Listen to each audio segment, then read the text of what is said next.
சேலத்தில் குண்டலினி சிலம்பாட்ட பயிற்சியகத்தின் சார்பில் 1 மணி நேரம் சிலம்பம் சுற்றி உலக சாதனை நிகழ்வு நடைபெற்றது.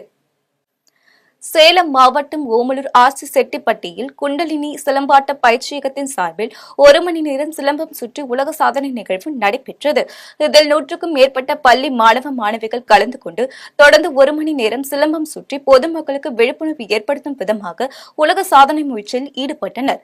இதில் சிலம்பம் ஆசான் சீனிவாசன், கொங்கிக்குப்பம் ஊராட்சி ஒன்றிய தொடக்கப்பள்ளி ஆசிரியர் விஜயகுமார் மற்றும் பெற்றோர்கள் ஏராளமானோர் கலந்து கொண்டனர். வணக்கம். சுற்றுச்சூழல் பாதிப்பை ஏற்படுத்தும் சீமை, கருவேல மரம், ஆகாய தாமரை உள்ளிட்ட தாவரங்களை வேரோடு அழிப்பதற்காக விழிப்புணர்வு ஏற்படுத்தும் வகையில் தமிழகம் முழுவதும் காணொலி வாயிலாக 12,500 மாணவ மாணவர்கள் உலக சாதனை 1 மணி நேரம் விழிப்புணர்வு ஏற்படுத்தும் வகையில் சிலம்பம் சுற்றி உலக சாதனை ஏற்படுத்தினர். இதன் ஒரு பகுதியாக சேலம் மாவட்டம் ஓமலூர் அடுத்த ஆர்சிட்டியில் குண்டலினி சிலம்பாட்டம் சார்பாக 100க்கும் மேற்பட்ட மாணவ மாணவிகள் சிலம்பம் சுற்றி சாதனை படைத்துக் கொண்டிருக்கிறார்கள்.